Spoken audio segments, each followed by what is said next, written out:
Akaseera k'okumenka kanaatera. Akaseera k'okumenka kanaatera. Mubaleke beegabire ebifo. Naye akaseera k'okumenka nga katuuse. Buli omu ajja kulaba gy'ayita. Tebajja na kujjukira nti bali nominated and opposed. Tebagenda kijjukira. Mwe munyweza mungato. Anti-protest vote 2026. Tebamanyi kijja. Muganda wange. Kinaabula omukombi. Kakati abantu byonna bigenda mu maaso babiraba. Era bino binyiriza ddala. Tubadde nga tujja twogera ku nkola etagoberera mateeka oba nnantagambwako. Byonna essaawa eno we twogerera tumaze okutegeera ababibadde nga emabega. Anita Among erinnya lirina okoddwayo nnyo. Era bagamba nti Ebukeediya yeefugirayo ddala. Ebukeediya yeefugirayo ddala. Akakiiko k'ebyokulonda byabakama yazze n'abaako byayogera. Kubanga sisuubira kuba nti wagenda kubaawo omuntu ali opposite ku guno omulundi. Okuleka mpozi nga n'akakiiko k'ebyokulonda kagenda kuwagira enkola ey'obwannantagambwako. Kubanga teri muntu wano nga talina muntu agenda kumwesimbako weebali. Ekibiina kya Nuupu ne bwe kiba kikirinayo candidate wate kukubanga waliyo omuntu nga independent. Naye abo bonna balemeseddwa. Era Anita Among y'omu ku basiiwuufu b'empisa. Ndowooza be twali tubadde nabo ebbanga lyonna nga tetumanyi nga tubamanyiko ebitonotono kati nga ebyenguzi n'ebirala. Naye ng'ono alina backing nene nnyo eri Gen. Museveni, kubanga Museveni yeetaaga abantu be batubalumira mwoyo. Abatafa ku muntu mulala yenna kutuuka kutwala bulamu bwa muntu. Naye nga ye afunye ekitono ennyo kwegamba ky'oyinza okugamba nti tekiyinza muleetera na kutta muntu. Kati Anita Among bamwogerako bingi. Joel Ssenyonyi okuva mu kibiina kya Nuupu owa leader of opposition nga leader of opposition yatunyonyodde ebikolobero bya Anita Among n'ebirala byonna. N'abo bennyini baakozeko ebikolobero n'abalemeseddwa okubeera nga banominatingibwa okwetoola eggwanga bonna bazze ne boogera ku guno omulundi byabakama n'abaako byayogera. Naye Joel Ssenyonyi nga atunnyonnyola obukambwe bwa Anita Among ensi yonna ng'emwewuunya. Bannange. Kyala Anita Among Magogo. Buli wayita emyezi wegityo tumulaba ng'agenzeeko e Vatican okusisinkana omutukuvu Paapa abeera eyo nanga alaga empisa ekika ekyawaggulu n'ate bw'akomawo eno ebintu byakola tebitegeerekeka. Siri mu Katuliki naye ku byemmanyiiko eddiini y'Obukatuliki tekkiriza mu mbeera bwe ziti. Gojja banno mu register corruption gozibeeramu, abantu batulugunyiziddwa, abalala ne bafa mu ngeri etategeerekeka. Nedda bannange tweddeko. Tusuubire omukyalo ono anaafumitiriza ku bintu bino. Of course nga bwe tulinda amateeka gakwasibwe nga bwe kirina okubeera. Bye nategeddeko mu saako zaffe eyo nti mukyala Anita Among yeegwanyiza entebe y'obwa pulezidenti gye buddako eyo. Era kyavudde agezaako alina abantu be mu bitongole ebyenjawulo. Alina abantu be mu Electoral Commission kyovudde olaba asobola okugamba ono mumugye mu register n'ono n'akola ebintu ebitategeerekeka. Alina abantu be mu kitongole ekiramuzi judiciary. Alina abantu be mu bitongole ebikuuma ddembe security. Kyovudde ne Mwai Museveni mu bbaluwa ye gye yawandiika Kaluka by election gagamba naye ani akozesa aba security okukola effujjo lino nga gwayogerako. Kugamba agenze ayingira ebitongole ebyenjawulo nga yeetiikirateekera gye bujjako awo nga bwe mbuulira nti ayagala kwesimbawo ku bwapulezidenti. Ekyokwesimbawo ku bwapulezidenti ekyo si kimuvunaana kubanga ddembe lye ebisaanyizibwa aba abirina ddembe lye. Mu kalulu kano ke tulimu tulina abantu bangi abali mu kalulu aba buli kika abeesimbyewo ku bwapulezidenti ddembe lyabwe. Naye ogamba otya nti kakati gye bujjako awo oyagala fuuka pulezidenti naye ng'oli mu kukola bino nga yeno foundation gy'otaddewo. Kasubira aneekuba mu mutima bw'aba akisobola ekyo. kubanga yalaba nti wamaanyi nnyo buli kitongole alinayo abantu era nawuliddeko nti alina lisiti ey'ababaka abamu fe abatakkaanya naye nti engeri gy'alina abantu be mu kakiiko k'ebyokulonda ono Ssenyonyi ono nja making sure tebaba declaring nga tebabalangirira balangirire omulala wakiri bagende mu kooti ani akulimba so liri fujju lyalowooza nti agenda kukola buli wamu alikoze Bukedya kati ayagala alikola mu bitundu by'eggwanga ebyenjawulo kubanga alina ababaka ye baayagala ye nga ye baseetinze buno obumenyi bw'amateeka tetugenda bukkiriza mu ggwanga lyaffe era nga bwe tutambulira ku mateeka nga tukola ekisaanidde okukola buli kimu tujja kikola. Mu 2023 waliwo okulonda okwaddibwamu by election nga LC5 chairperson owa Bukedya afudde era bwe yafa mu ngeri gye yafaamu okudda mu kalulu ako emivuyo gyali miitirivu abantu bakubibwa abantu bwe basibibwa n'ebirala waliwo omusajja ayitibwa David Stephen Omagol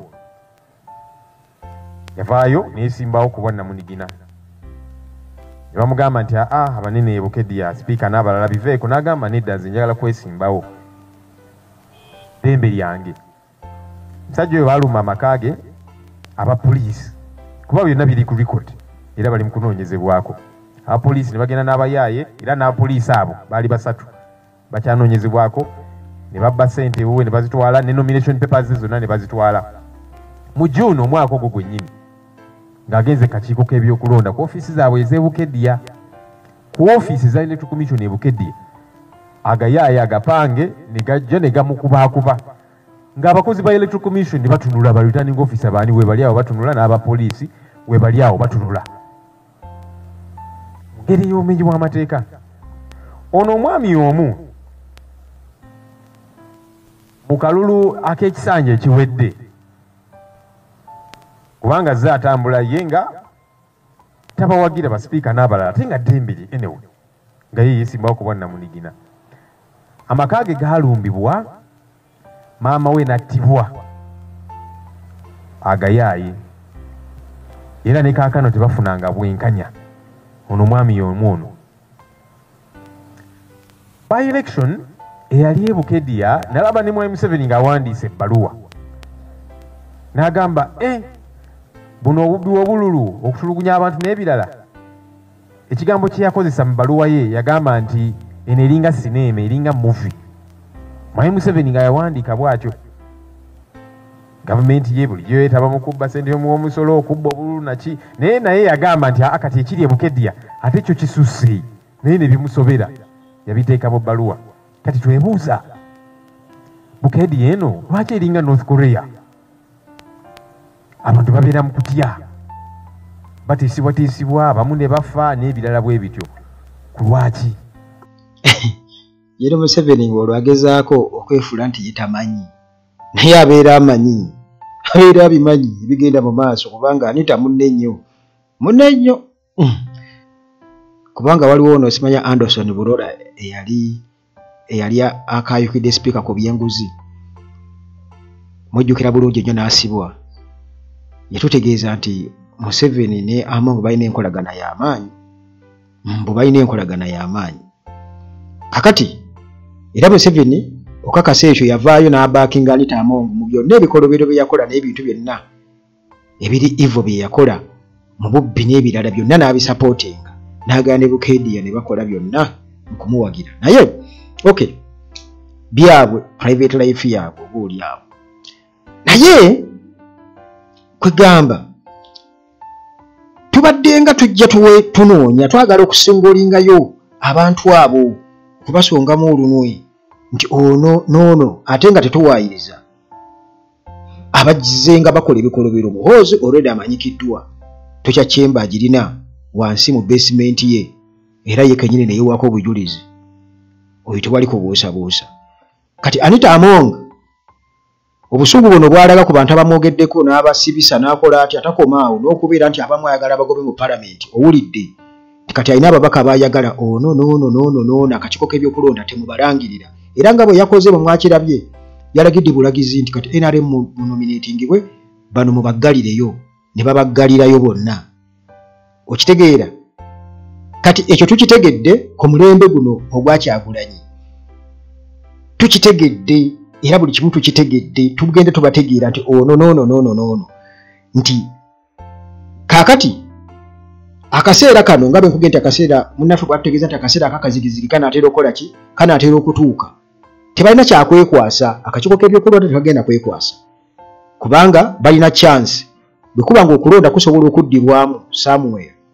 Nti oba omuntu afudde oba abaddewo okubba, kitegeeza ne nominations zisobola okuddibwamu.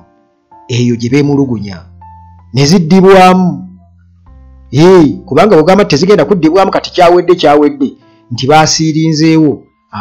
Bwekiba nti basobola okukyusa dates ez'okulonderako akalulu ne batugamba nga 12 nedda nga 10 kati nga 15 nga basobola okugenda nga babikyusakyusa nga n'akalulu k'obwa pulezidenti waliwo possibility eyinza okukaddamu.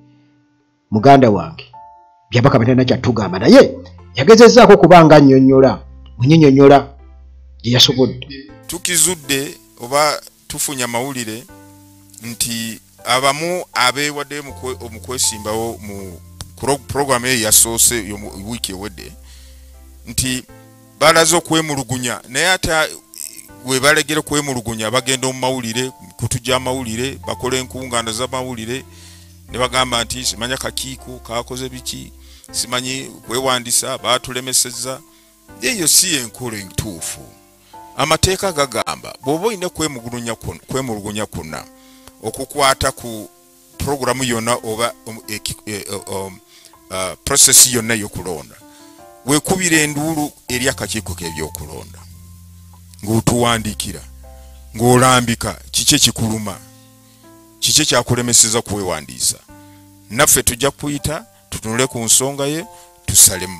Bwe tunaakizuula nti ddala abaku ofiisa yaffe yakugaana okwewandiisa okubeera nominated mu ngeri etagondera amateeka gatuwa obuyinza ogamba nti nawe ogenda oyingira olwokano.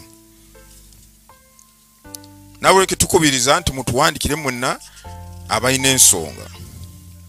Ekirala tubasaba bannange mutegeere biki bibeetaagisa okutuukiriza. Tomalaga kwate ku n'ogenda ku kifo ky'okusunsulwamu nawe nange nzize tomanyi ne kiki kyetaagisa tosasudde ssente ziri zibakugamba emikono gy'abawagizi togifunye. Mugondera amateeka musome amateeka. Oyagala kubeera mukulembeze n'obeera tomukulembeze nga tomanyi mateeka. Nekyokubiri twalambika twaweereza guidelines nga tugamba nti oyagala kwesimba ku kifo kino goberera bino. Omanyi kye nategeera ku gavumenti eno eyagala nnyo abantu okufiira mu kimugunyu. Kati okwekubira enduulu babale tebakituubira era social media gemaanyi gaayo. Kati bamaze okukitegeera nti ensi yonna etegedde kamera z'abakutte abanominatingiddwa Anita Among unopposed, Tayibu unopposed, Nabbanja unopposed nga tekisoboka busobozi ate nga ba-contenders babaddewo ababadde bali ready okubavuganya babaddewo naye babalemesezza era obutambi bwonna ne bukola ki ne bujja mu mawulire. Singa tegabadde mawulire nga bagenze bugenzi banenge batuganye kubanga era gye ababaganye babadde bakakiiko ka byakulonda. Kati tumanyi bibadde behind kateni zammwe nti oba kwennyini Byabakama Museveni balagira butereevu muhoozi temukola muti. Kati okwekubira enduulu kubanga kwe kuwaba mu kooti y'abantu ne tuleekaanako ne Byabakama n'abiraba empapula z'amawulire ne zibikuba TV stations ezogera radio stations nezogera okoleka CBS yo ebyo kakati awo ebeejaganya bujaganya naye nayo tugitunuulire tugiteegesa abaana bagirinze era tutujja kugireka. Kakati mu mbeera efaanaganako bwetyo singa tebeekubidde enduulu tewandibaddewo kunnyonnyola kwonna Byabakama nga kwakoze naye enduulu ziyamba kinene nnyo. Kati nga tetunaba kubanga munnange tulaba abeemulugunya abamu twabalabyeko dda naye bagamba nti omukyalo oli asiyo yalabise naye tali bulungi tali mu mbeera nnungi naye nga tetunaba kufuna maloboozi gaabwe n'ebifaananyi byabwe nga boogera. Munnange sooka omanye nti maintenance palace gye bali nnyo balina solar system zonna balina ebyamazzi byonna, balina ebyamasanyalaze byonna. Hillside View Apartments bano balina apartments enjoyoto obulungi ziri ku Entebbe Road. Bw'otuuka e Namulanda Kitende oba Kajjansi buuza ejjanye ku church. Hillside View Apartments gye ziri. Transport wabwereere gwe naddala ava ku airport basobola okukunonayo. Ate nga n'abatimo Property Consultants Limited bano balina construction company eyakabi sobola okuzimbira ennyumba ey'ekirooto kyo, wabula bagoba ku nsonga z'ebyapa. Tobeereeyo kugetageta ku byapa bakulimberimbe ogule ekyapa ekyempewo ku kyapa ekyempewo. Nedda, abatimo Property Consultants Limited basobola okukinoonyerezako mu ddakiika. Ate nga omusawo Dr. Waali munnange tofa birwadde pressure, sukaali si bulwadde bw'atyo bwe yagamba, prostate, cancer n'ebirwadde ebirala. Temubeereeyo mutuko kuvaamu embuto n'ebirala obuto lwagaana luva madokita ajja bikolako byonna. Munnange ono ali talented nkugambye, nange yannema bulimi. Mukisa Transport Services, aba Mukisa Transport Services bali ku 07413273. Mukisa Transport Services bali n'emmotoka ez'okutambuza mu ggwanga wonna, bali ku 07419273. Mwe abagoba obudde naddala ku airport okuvaayo n'okugenda, ogoba budde, ogoba flight, munnange oba onoonya n'akulinda ku kisaawe okuleeta, Mukisa Transport Services we bali. Kakati munnange, munnaffe twatandise kugamba nti akaseera ak'okumenka kanaatera okutuuka. Kwegamba abantu banaatera kitegeeza nti abantu obugumiikiriza kati mu myaka 40 bo baweddeko. Bano bageza kutugamba netta bitambula bulungi, Museveni mumuleke, NRM ebeerewo emyaka kuba yeesobola Uganda. Abagwira teriiyo kyoyinza kunnimba nti be basobola okutambuza eggwanga lino, nti muno mu Uganda temuli bantu bannansi basobola kutambuza ggwanga. Bannansi baagala ensi yaabwe ebadde mu mitambo. Abagwira tetubagoba, naye mubeereewo mumanye levo yammwe wewe mukoma. Saagala obeereeyo ng'olumugwira ogambe bagenda kutugoba, anti bagenda kutugoba. Abantu teri agenda kubagoba kubanga ne bannayuganda gye bali mu nsi endala bangi nnyo, naye nabo bagwireeyo era bamanyi we bakoma. Naye era kuwadde obutuuze eyo ewamu tebalonderako naddala, ebimu tebabyeyingizaamu kubanga kiraasi yaabwe ey'obwa citizen eba tebakkirizisa ekyo. Naye wano Uganda kyafuuka kimpe nkyekubiri nti gwe kasojja Uganda n'ofuna endangamuntu n'okola otya n'olingiragira n'ogeetaageta n'oyiga Oluganda olw'ebitege oba olulimi lwonna olunnansi, oyiza Olunyankole, tekikufuula kubeera Munnayuganda. Nedda. Kakati Asiyo owa Nuupu yawambibwa yalabise eddoboozi lye nga ayogera. Unfortunate that I'm informing you I may not be able to come to office as you had earlier requested. I'm still undergoing trauma. I'm still recollecting myself. So I kindly request you to give me time. Give me time to conjure myself. When I'm ready, I will surely communicate. I will surely be able to do how to come over to office and we discuss. Bw'owulira eddoboozi eryo engeri gy'ayogeramu, ayogerera mu bulumi, kitegeeza yakubiddwa, egyafiseewo ne gikuba ettaka. Naye nga weebuuza lwaki? Kubanga Anita Among tayagala kumwesimbako, yakubiddwa. Batutegeezezza nti bino bibaddewo ebbanga lyonna. Leader of Opposition Ssenyonyi atugambye nti birimu n'okufa. Waliwo eyafiirwa ne maama we ku nsonga yakwesimbako LC5. Nannyini kitundu eky'Ebukedde yange alagidde. Kale bano abantu beetegefu nnyo n'okutta nti babatiisa olutalo, naye bo bennyini basobola okuzza eggwanga lino mu lutalo. Kubanga ekyo tebakiinaamuko yadde, kyobula nga bakibatiisa mwagala okudda gye mwava. Ate kati ani anaatuuza gye twava mu dduka nga already ebintu bitambula nga bwe birina okuba. Era gwalina emmundu gwagenda okutuzza mu mmundu.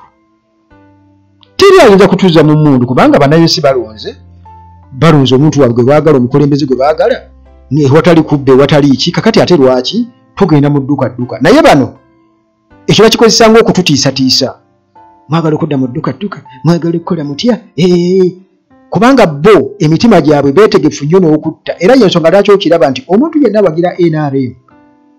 awagira NRM gyo nabaddeko ku VDM somewhere naye nga wabaddewo okutikkira abaana bamaze ya salona kakati Hashimu yabadde omu ku abo naye omukyalo ngo tatutudde naye awo nga akulagira ddala kwegamba ye tafaayo babassa abantu nti baba NRM ne mugamba nti emitima gyammwe egyo emibi nga temufuddeeyo oba abantu bafudde oba bakoze batya muwoza Bobi Wine attisizza banne attisa abaana asibisizza abaana naye ng'ate abasiba abantu mubamanyi kubanga emagere terikomera wali emakerere kavuli tewaliwo komera ekamoja teriyo komera amakomera gali luzira gali kitalya ga gavumenti ate kisaza nnyo nga nze omukyalo omwe yali yavuganya ne Nabbanja mu 2021 weewaawo nampangula naye kati bwe natuuka ku nomination center we wali balina okumpandiikira ate returning officer smartly and shamefully n'agamba nti nze siina biwandiiko neemubuuza kubanga naabayisa amaaso kakakumiro ka district katini nga na officers abali awo nga bamanyi ne mbagamba kize kitya ate nga nze omukyalo omu gwe mwanominatinga mu 2021 nenkotestinga ne Nabbanja ate ne mugamba nti siina biwandiiko naye ngamba luusi bibasobedde kubanga ekiwandiiko kye nayongedde ku buyigirize bwange nagenda kwerodisinga akalulu kakagwa nenzijjayo postgraduate diploma in law eyo naye ngibaleetere musooke mugirabe muko mugitunule muko ne bagamba kale you shall come another day kati olwala bwe twaddayo omusajja n'akwata empapula zange okuva ssaawa 5 ogwekumakya n'abanga azeetegereza n'ayetegereza olumukulu mu stamp. So on reaching there, she told me I needed to verify it. I told her, please kindly bring the electoral guideline and we go through together. I read the guideline together and even interpreted it in simple English. But she wouldn't believe, she wouldn't be convinced. And she continued saying she would first have to consult her bosses and kept me waiting from midday up to 5 when she closed the nomination. I asked her how far with the feedback. She told me her bosses did not respond. They had not yet responded. I requested her, kindly nominate me as you follow up that matter because today is the last day of nomination, and she declined. Nga bafunye ebiragiro nti bakuteekaawo ne bakudingisa mu ngeri efaanaganako bwetyo naye ku guno omulundi nkugambye nti bino bye bigenda okuvaako abantu okumenka ate nga bajja kumenka. Yes, tewaliwo kwegamba kubuzaabuza just Uganda si kiyumba kya nkoko oba kya nte oba kiraalo kya nte nti zimala gasaasaanya obusa wonna we zisanze. Nedda abantu baganye kati Anita Among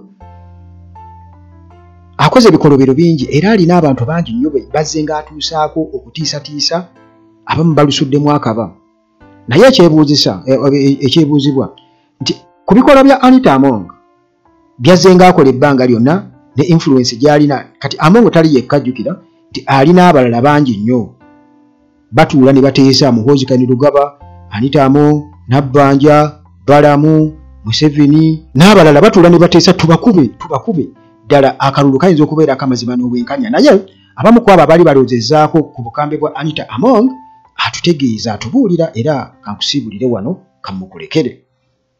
It's too much.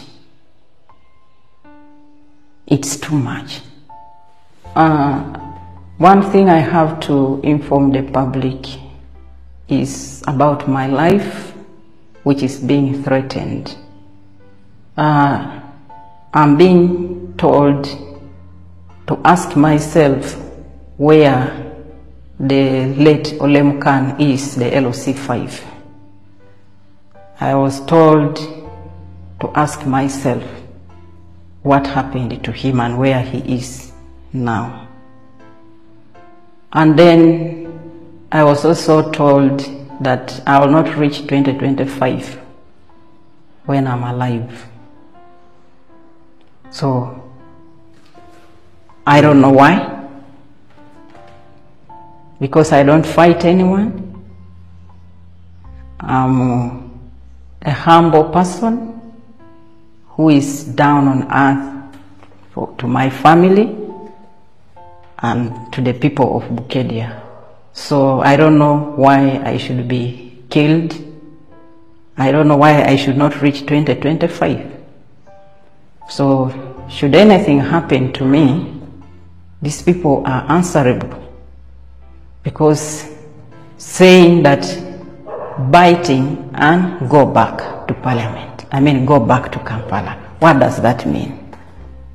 And then how they were planning to put ammunitions in my home and get arrested. What are they up to? Arresting me, and what happens when I'm arrested? All that takes me to think anything can happen to me. Even when I'm in prisons, I can be killed, because for them, whoever contests with them becomes a candidate of death. So even my brothers are not safe. As we talk right now, even my mother is not at home. She feared.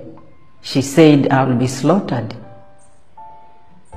Because Omagoro's mother, David Omagoro, who contested also that time, and again contested for LOC5, his mother was slaughtered.